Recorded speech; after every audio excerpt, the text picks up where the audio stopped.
Greetings again from the Center for Contemporary Mysticism. My name is Joe Irwin, and I'm here to welcome you to another wonderful program, online program from our center. Like you, maybe, we have been thinking a lot in recent weeks and months about some of the issues going on in our time, particularly some of the issues like systemic racism and exclusion, and really the need for healing, not only in our society but personally, and how the personal healing and healing in society are interwoven in many ways. And so today we have the perfect person to help us in a conversation on that topic, Ms. Erva Baden. Erva is a healer and a shaman. She studied with Louise Hay, Sandra Ingerman, Alberta Villoldo, and many others. And so she's going to help us take a look at this. This has been the focus of her work over the past several years. So Patricia Pierce, our own teacher and writer and spiritual guide and member of the center, is one who does our interviews usually, and she's going to sit with Erva and have a conversation on these topics. And so we've really been looking forward to this. So at this time, I'll turn it over to Patricia and ask her to welcome Erva, and I look forward to hearing what they have to say. Erva, thank you so much for doing this with me. It's really great to see you again. It's my pleasure. It's good to see you too. And I am very curious. I've sort of heard through the grapevine and seen on Facebook that you've been, you launched into this work some years back that was informed by and actually instructed by the ancestors. So could you share that story? Sure. It still makes me laugh. So it was mid-August of 2013, and I was still living in Philadelphia. And it was 3 o'clock in the morning, and I woke up, and I actually heard a voice say, write a workshop on healing from racism. 3 o'clock in the morning is not time for me to be hearing voices or waking up doing anything. So I'm like, what? And I heard it. I heard a voice. Yeah. I said, I'm not getting up. Are you crazy? And I got up, out of the bed, got pencil and paper, and just started writing. Writing stuff that I knew. Okay. Writing stuff that I knew about doing healing work. That was when I had been, for years, been involved in like different workshops that were like deep process work stuff, and just thinking about, well, what is, with racism, what's the deal here? And then got to thinking about some of my own experiences as African American child and woman, and that was it. I was launched, and I would write. I actually still have those notes from that night. I still have them. And I sit back and I go, oh my God. Wow. So I thought, well, okay, so I know about deep process work. I know how to facilitate that kind of stuff. And I believe in, we used to call it the woo-woo stuff. Right. Like, all that wacky stuff that's mainstream now. Exactly. Right. Exactly. Okay. So I'm like, okay, well, I'm a Reiki master. I've done some energy work on people. It's like, well, maybe it's something like that. So now this story can, of course, stretch out for, a long time. We won't spend the whole time. But what happened was sometime in probably October of that year, I had been telling friends about it, and I said, listen, I don't know where this came from, but I want to do a focus group and see if this is something that y'all would be interested in and give me feedback. So I actually did, I think, 3 focus groups, 3 or 4, with different folks, both black and white, because I said, this is going to be for black folks, particularly women, since that's my lived experience and I can draw from that. I said, but, you may want to be promoting this amongst your friends, so white folks, come on down and see what's happening. So it was great. It was like, yeah, okay. And people were enthusiastic and everything. And I had another focus group scheduled, I think, like in April, towards the end of April. No, March. Well, anyhow, who knows? Don't forget, I'm 71. I don't remember things well. But anyhow, so I went to a group that I was a participant in on a Sunday. It had to be, March 31st? Is that the last day of March? Mm-hmm. Went there. It was like a steamy kind of humid day, and I had a headache. And I'm like, oh, that's when my sinuses are kicking up. You know, it's like, oh, my head hurts. Went home. Well, stopped actually to get ice cream because that is the panacea for all ills. Something important to know about. It's good to know. It's a traditional shamanic remedy. At least in my world. Maybe. Yeah. And I got home, and the headache was really intense on one side. And at some point, I saw like a cascade effect. And having had migraines before, I thought, maybe this is a migraine. So I go look in the mirror, and I'm trying to look and see, can I see anything in there? And no. I said, okay, I'm just going to go lay down. Went, lay down. Pain stopped. Pain stopped immediately. And my eye went, wow. Gone. Vision gone. Wow. If those of us that remember Looney Tunes, the cartoon. Yes. Where, Porky the Pig goes, that's all, folks. Yeah. That was all, folks. Wow. And the headache went completely away. Wow. The headache went, I'm like, I can't see out of one eye. So, I mean, there's a lot of other details around that and lots of, some fun and some not so fun. But at least with a background in neurology, I knew I had some sort of stroke event. And so I chose not to drive myself to the hospital because I didn't know what would happen to the other eye. Yeah, and right. After, a bit in the ER, and then the ophthalmologist came, and he said, you have had what is called a total retinal artery occlusion, which means that all of the blood supply to the retina on one side just stopped, just gone, got occluded. Something popped up in there. Wow. I'm like, wow. I mean, a long line of bad words came out then, too. Yeah. Okay. So I was in the hospital for a while, and then they wanted me to go to rehab. I said, no, I'm going home. I need to go home. And saw a retina specialist who I really loved very much. He was very good, and we did all of the tests and everything and tested my other eye. Also in the hospital, they did all the medical stuff like, where did stroke come from? They went up, they went down, I'm like, nothing, found nothing. Oh my goodness. So I was perplexed. That's totally bizarre. Perplexed. Yeah. And over the course of that year, so that's 2014 now. Over the course of that year, I did all sorts of things that they told me to do, and went to blind girls' school because I was half blind, and learned to use the cane because with only one eye, I have no depth perception, or very, very little. Right. And so, things that look flat generally are not. Right.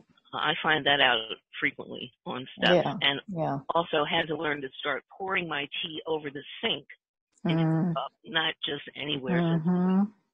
Yeah. Okay. So,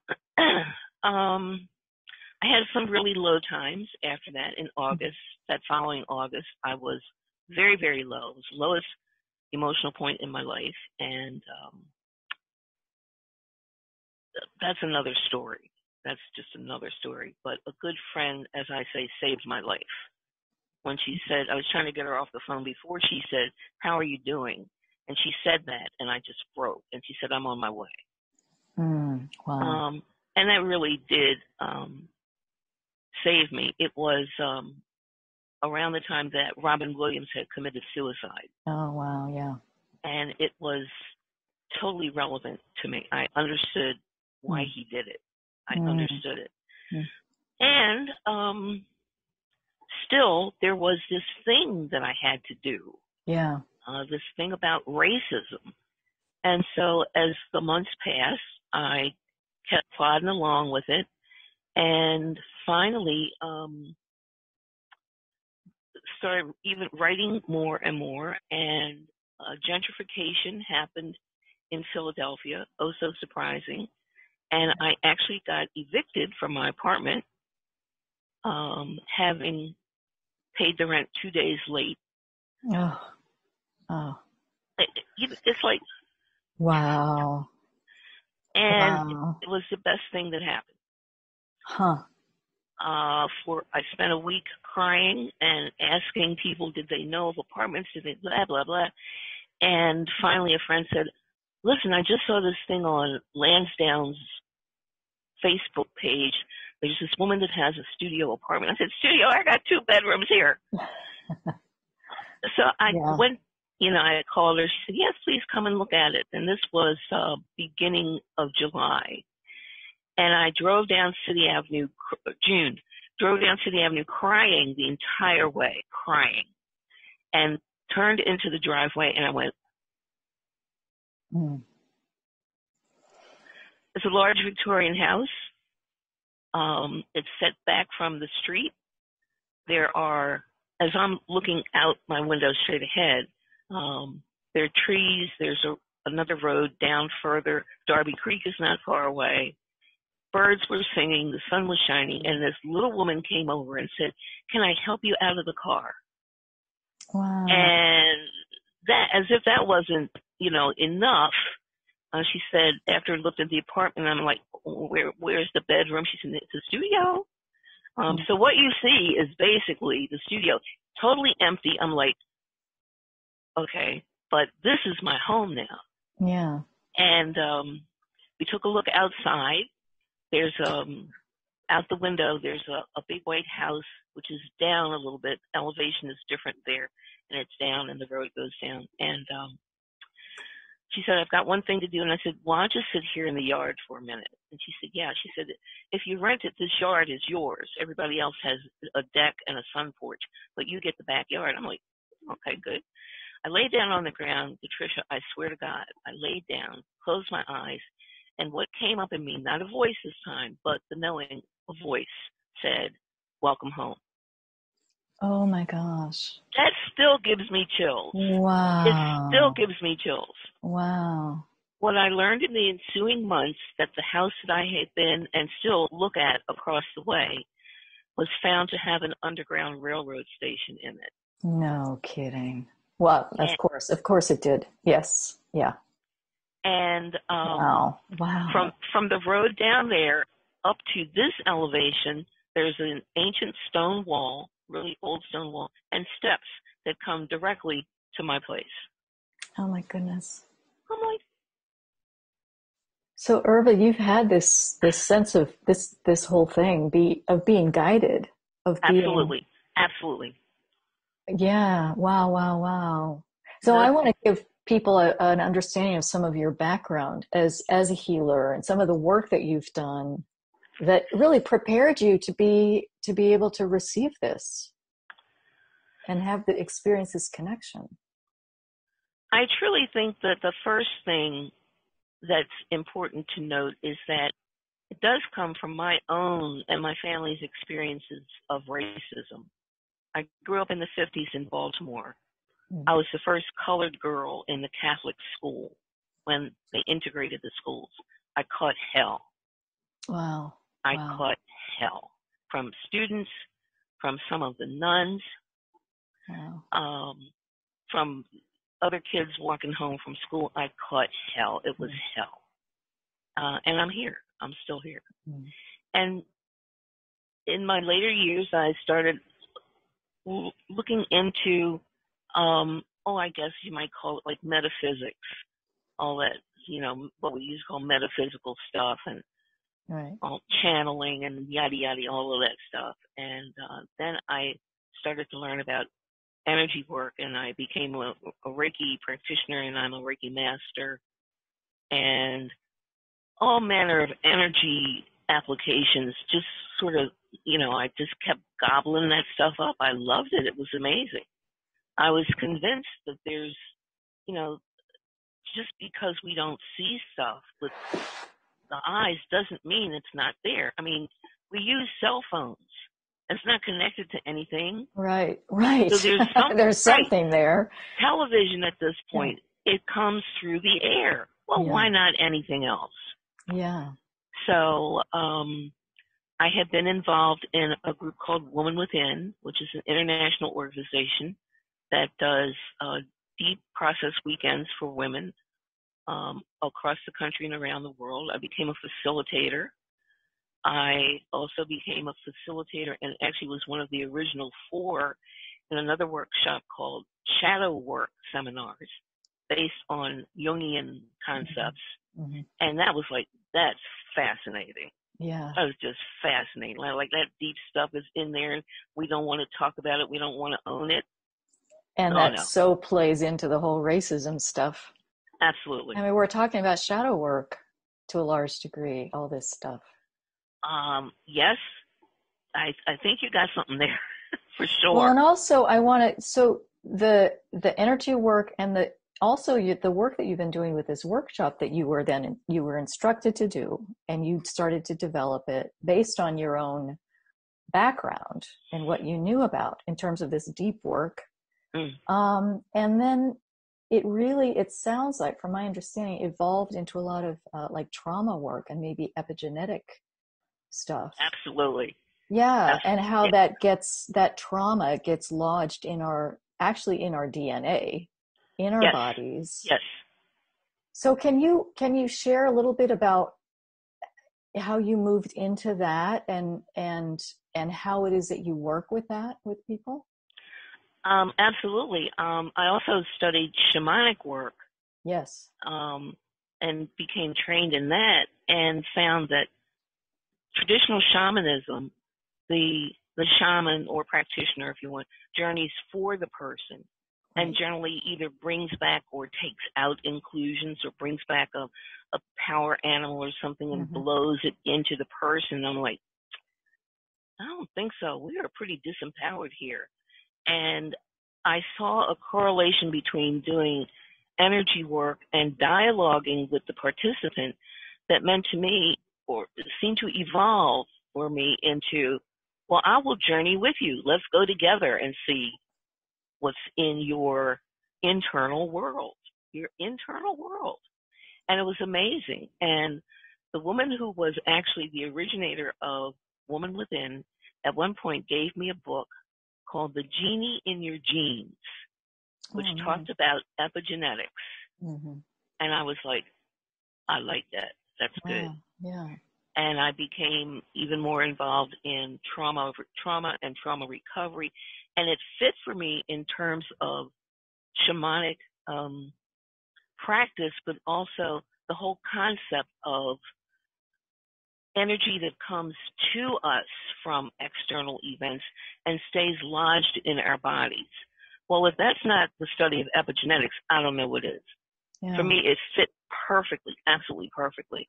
And so I just really immersed myself in reading and still more shamanism and, just tried out stuff and was amazed that things worked.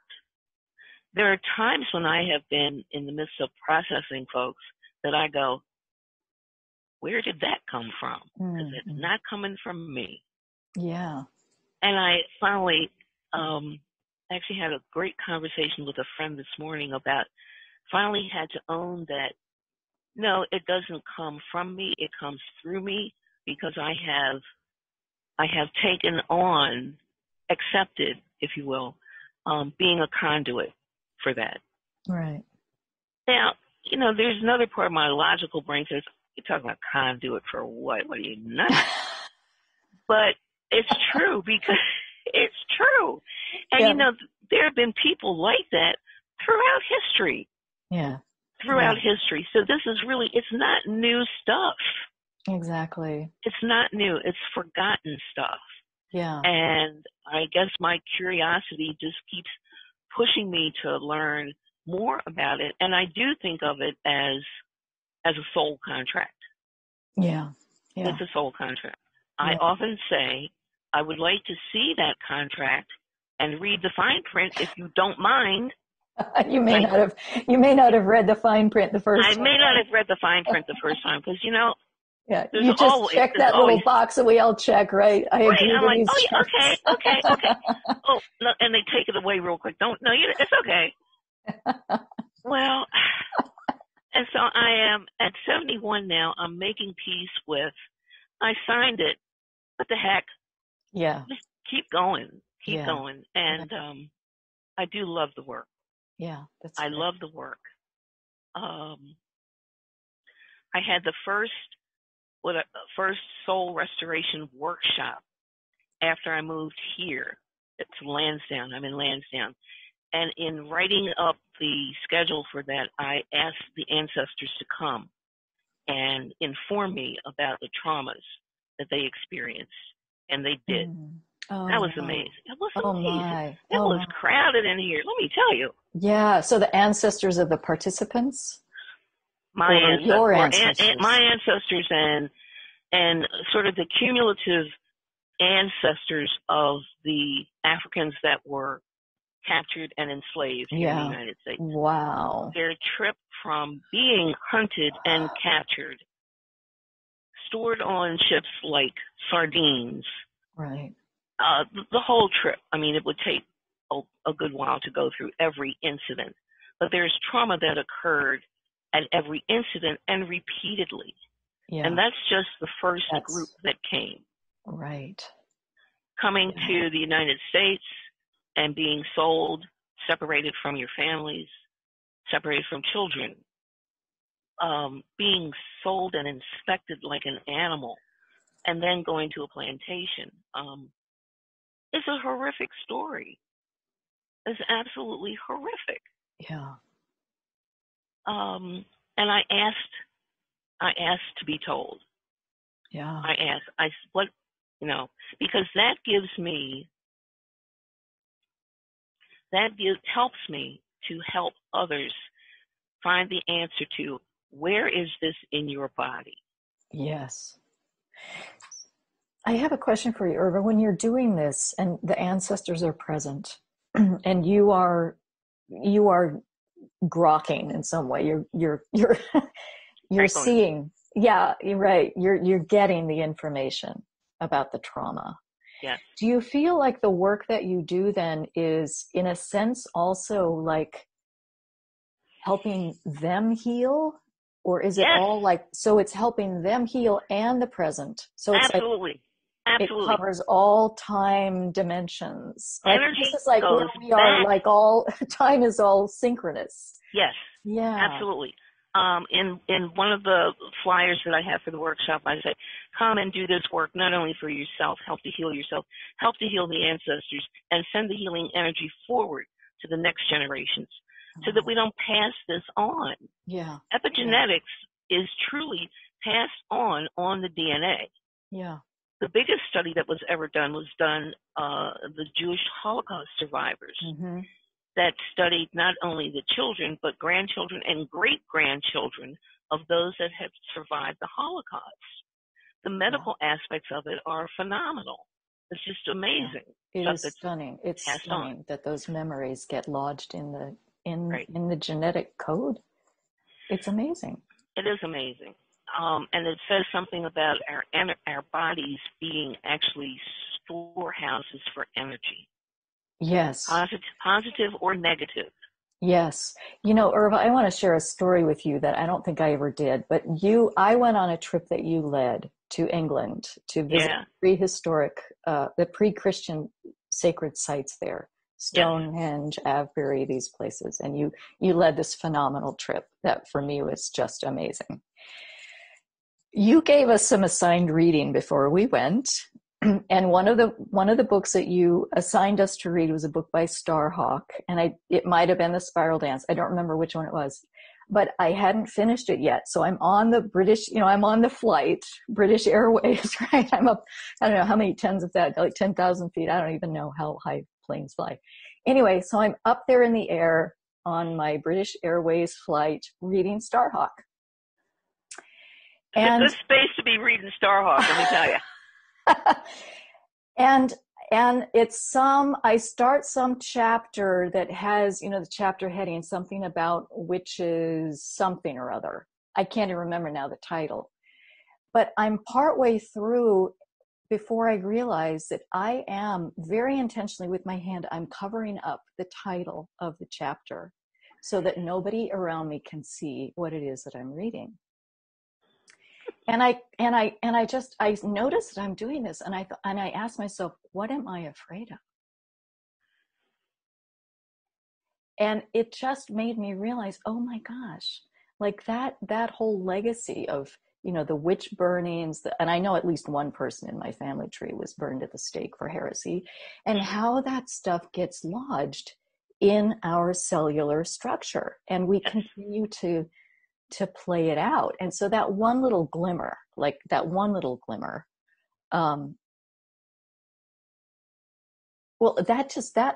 thing just blew me away. Like, oh my God, this is not my personal experience, but it's in me. It's still in me. Yes. So it sounds like what you are describing is this whole legacy of this trauma of being abducted in Africa, of coming across the Middle Passage, of that whole thing continues to live on as Menachem. Resma Menachem. Yes. In my grandmother's hands, he talks about it. It's lodged in the black body, just as that white European trauma is lodged in the white body, and Europeans came to this continent a traumatized people and acted out that trauma, and are still acting it out, still acting it out. So, which comes also to this question of how personal healing and communal healing are interwoven. And maybe you can just speak to that, because I think sometimes people think that, we have to address the system, which we do, and the system is playing out this trauma and these attitudes that are within. So how do you see that playing out, those two things? That's huge. Yeah. I mean, that's really huge. I've been thinking about that a lot, particularly as 4th of July was just occurred. And at some point, posted something on Facebook and said, I understand they're going to ring the Liberty Bell. And I wonder if people realize that they are walking on ground that is infused with the blood of Africans and Native Americans. Right. And that all of the traumas that all of the peoples experienced is still in our energy field. Yeah. Personally and collectively. I would love to have an answer to how to cure racism at like some enormous level. And I don't know, other than, as Resma says, because I've read his book, I love his stuff, as he says, how are the white bodies and the black bodies and the brown and the red and the yellow and all of the bodies, how can they start to heal individually and collectively? Yeah.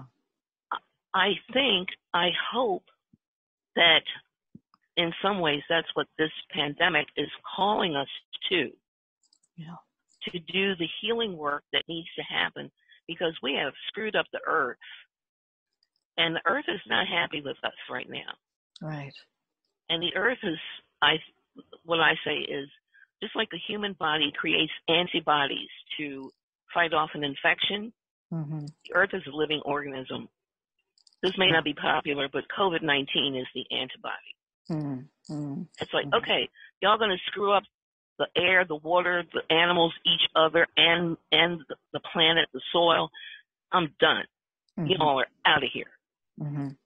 Yeah. And that's my opinion. Other people do share that, but probably might not want to put it that way. But that's how I put it. Yeah. And I think that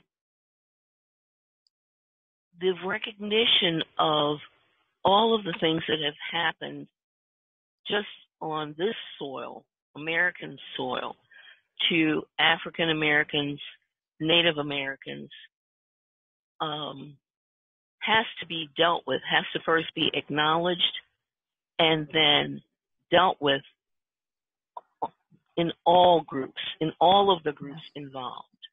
Yeah.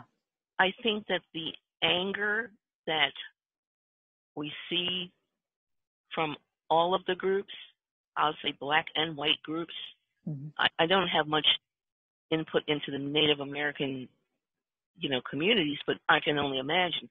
But all of the anger, all of the cruelty that's coming out now is not new. It's lived in us. And I think the fear of somehow the pandemic has escalated the fear that keeps those traumas solidified in us. Mm. And we've got to recognize that we are reacting out of ancient wounding. Yeah. And current wounding.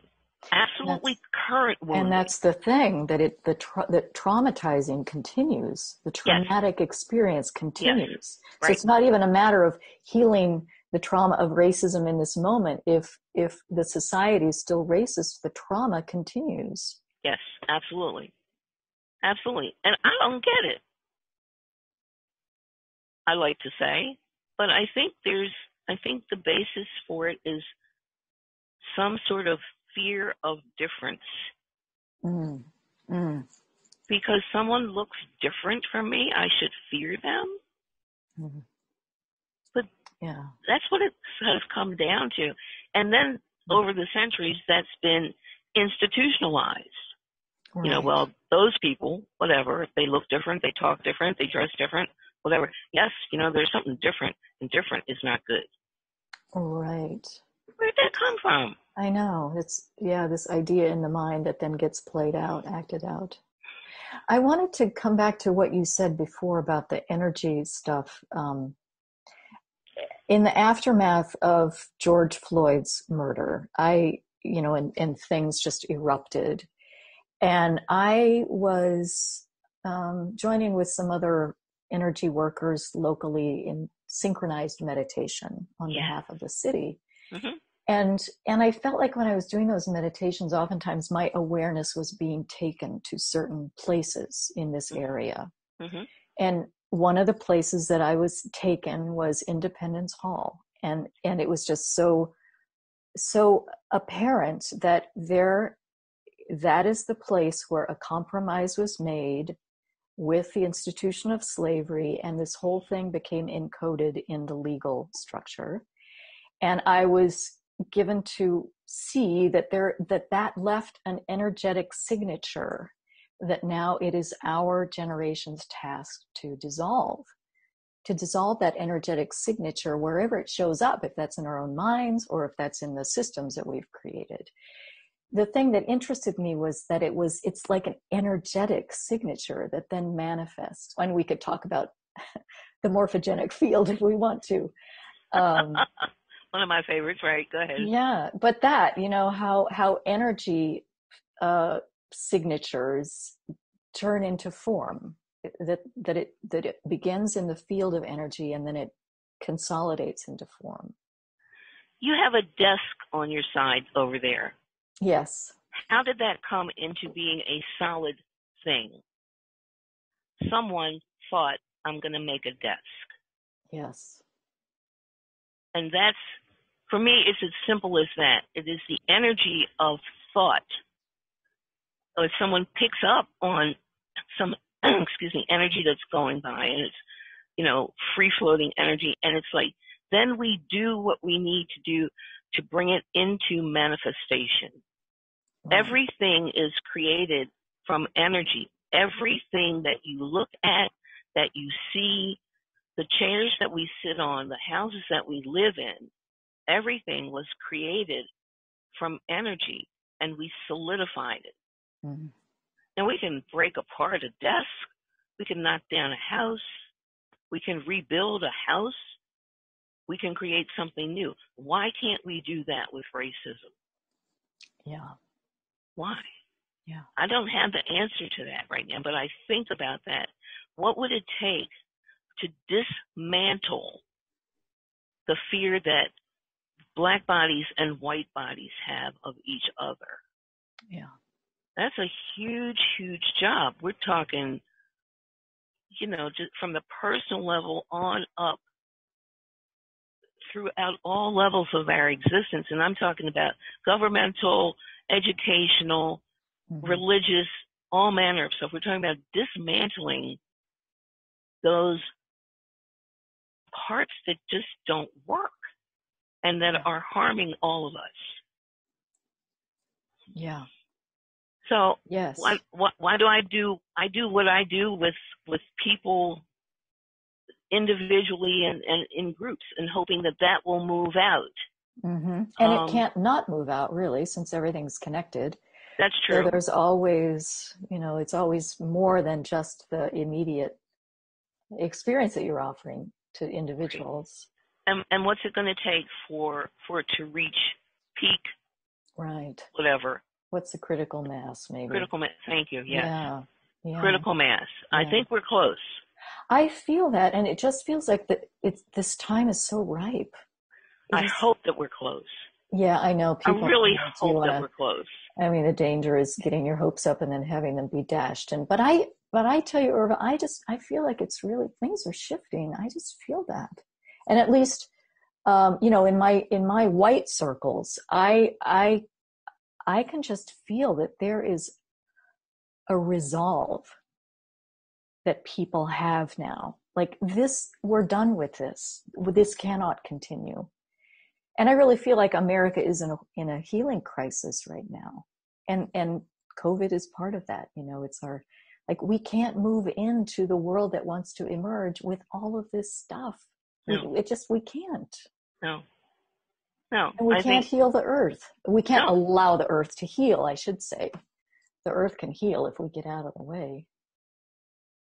It is. I do believe it's critical. I think that the very existence of humanity on the planet and the planet itself is at stake. Yeah. I don't say that to very many people, but I guess I have now. I guess you have now. But I think I would agree with you, and I feel that, and you certainly draw on this in your work. There is so much help available in the spiritual realm right now. I feel that there is just and you draw on that in your work. I know a lot of, anti-racism work doesn't bring forth doesn't draw on the spiritual. Resources sounds like a ridiculous word. The spiritual power, the spiritual dimension that can support us in all of this. I think what I experience is a difference between the spiritual dimensions and the religious dimensions. One has nothing to do with the other in my cosmology. Yeah. Okay. So the religions, and we see that played out, the Christian supremacists, I don't think are necessarily going to be too involved in anti-racism work. Mm-hmm. There's a difference there, and not it's tricky. Yeah, it's tricky when you start to talk about spiritual dimensions. I think people have a narrow vision and narrow knowledge of what that really means. Yeah. Well, I think what I was getting at is your direct experience of the ancestors, of the non-visible presences that are part of this journey that we're on. It just made me think of Bedlam. Because, 100 years ago, I would have been committed to an insane asylum. I know. Well, so many of us would have. Yeah. It's you hear voices? Yep. I know. Yep. And I think that's why so many people keep these experiences to themselves. Sure. Oh, sure. It's not And that's been sort of taught out of us by organized religion. Mm-hmm. And I don't want to get on a rant about organized religion, although I could. But that has affected many folks. And so when I think about Black folks coming, I did a special focus group on getting some good church-going Black folks to come to one of the focus groups, and they're like, I don't know. Now you're talking about, some strange stuff. People are going to start thinking you're doing voodoo or whatever. And they were serious. Mm-hmm. They were absolutely serious. Mm-hmm. So I get that. I don't know what it's going to take to make that leap to, we are surrounded by energy all the time. And within that energy, there is intelligence. Yeah. There is actual intelligence, for Pete's sake. Mm-hmm. Yeah. Yeah. So I also think about the shamanic practice of soul retrieval.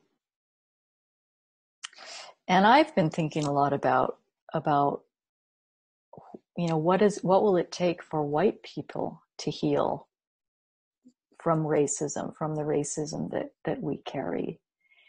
And it seems to me, the whole thing of soul retrieval came to my mind because I think some part of the self or the soul has to get cut off in order to perpetrate these atrocities on other people. Like, you can't be a whole person and do that.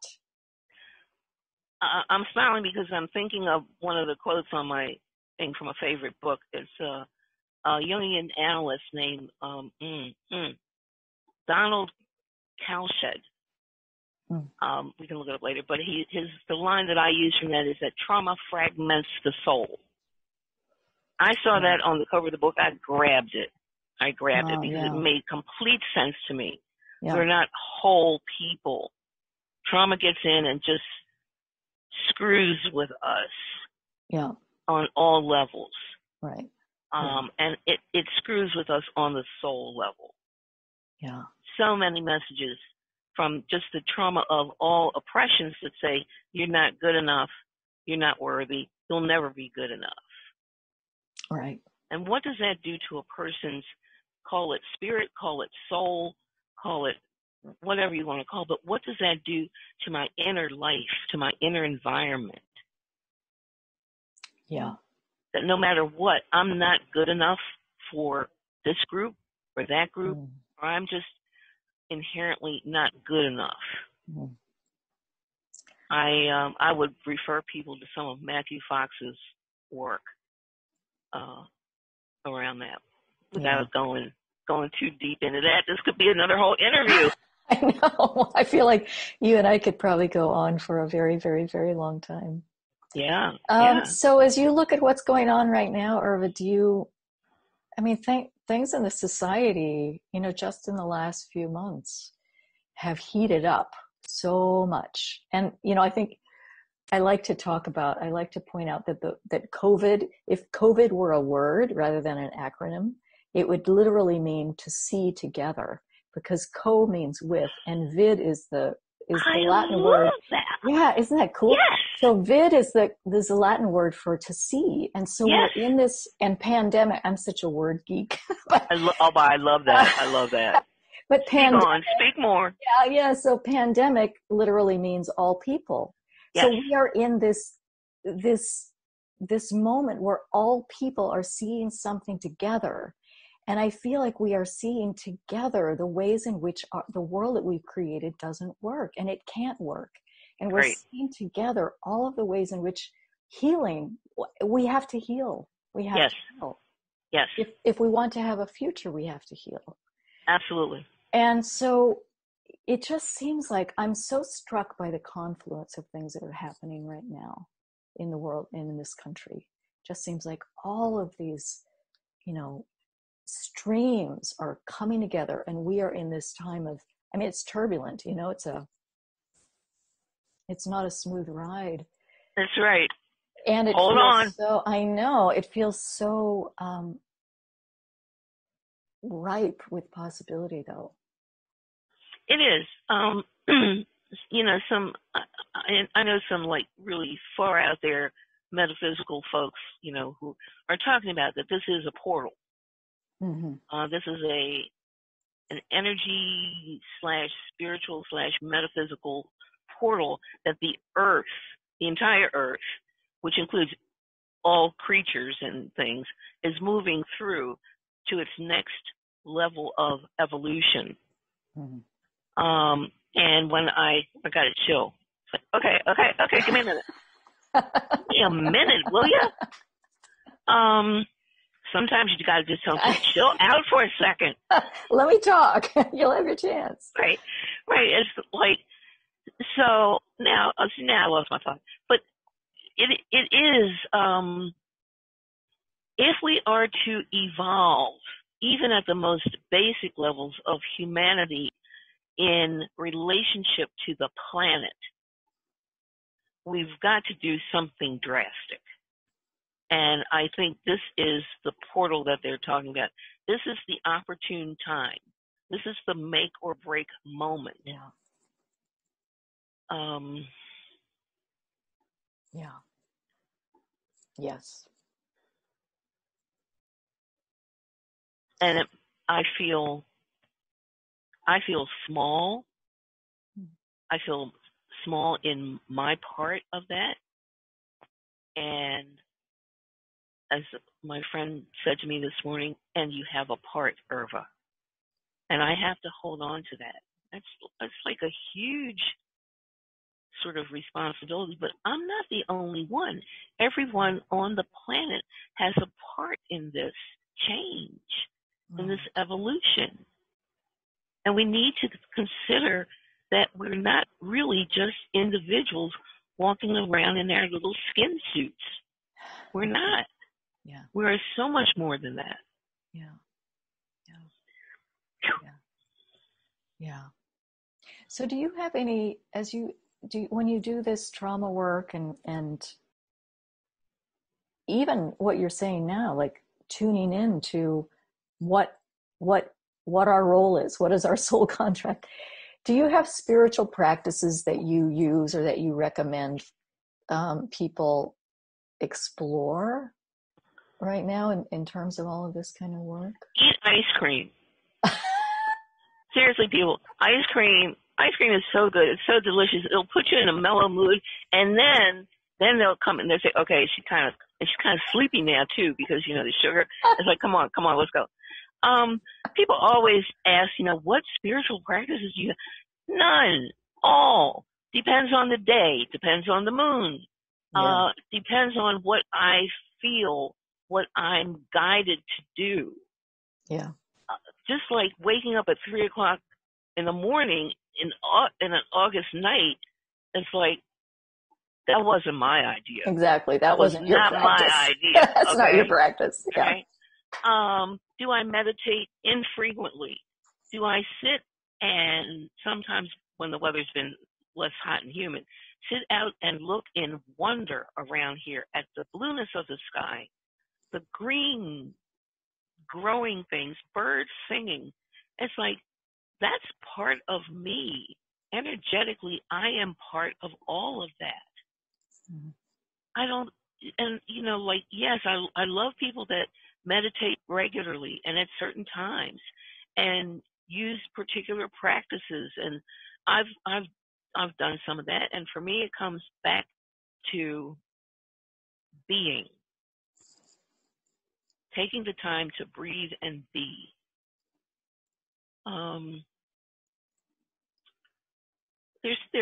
And pick what practice. Okay, so ice cream works for me. Pick the practice that works for you. Try them all. I think. I've tried lots of stuff. I don't meditate regularly, no. And when I do, it's good. But I think that's the key. It's like, it doesn't have to be, what's the word I want? Not legalized was another word. It's not like you don't have to, like, it's like, got to get up at 4 o'clock every morning and like cross your legs, right, and sit with the right foot over the correct one. So it's like dogmatic almost. Oh, that's the word I want. It's not so dogmatic. Yeah. It's not. Yeah. It's not. Those things are great. And people who find comfort and joy and wisdom in that, absolutely great. And for some people, for me, sitting on the beach, listening to the waves is meditation. Yeah. It's the way I connect with all that is. Mm-hmm. Being present. Yeah. That's it, being present. Yeah. So your website for your work is soulrestoration.com. Do I have that right? I always have to look it up myself. Okay. I think it's Soul Restoration Journey. That's right. Soul Restoration Journey. Because it's a journey. It is a journey. So if people want to, it's not a one-shot deal. Yeah. So if people want to check out the workshop that you lead and stuff like that. Right. I mean, right now with COVID and things, are you able to continue doing your work online at all? I'm able to do some work, but it takes me a long time. I'm a Taurus, so that means I plod along. And so it's taking me some time to make that transition to virtual, because I've always said, I work person to person. I don't know. And what I'm working on now is creating a series of events that can work online, but there's got to be a person-to-person weekend event.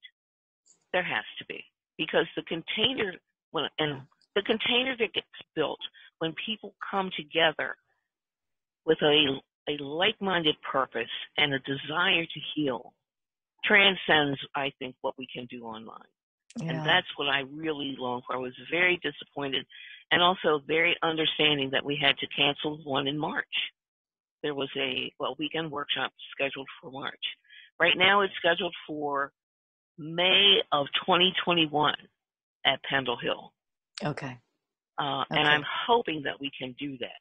Yeah. Also, have workshop, we'll travel.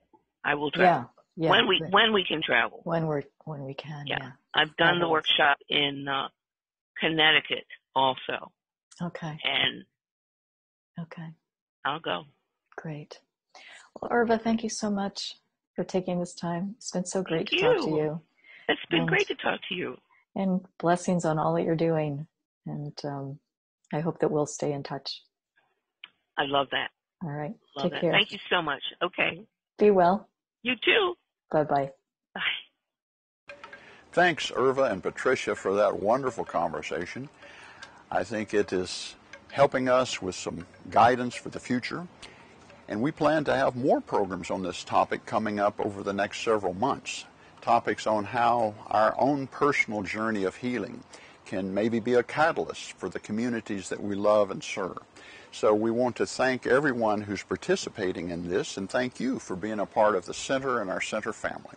So for now, we want to say blessings to you in the months ahead, and we'll look forward to seeing you very soon on another online program.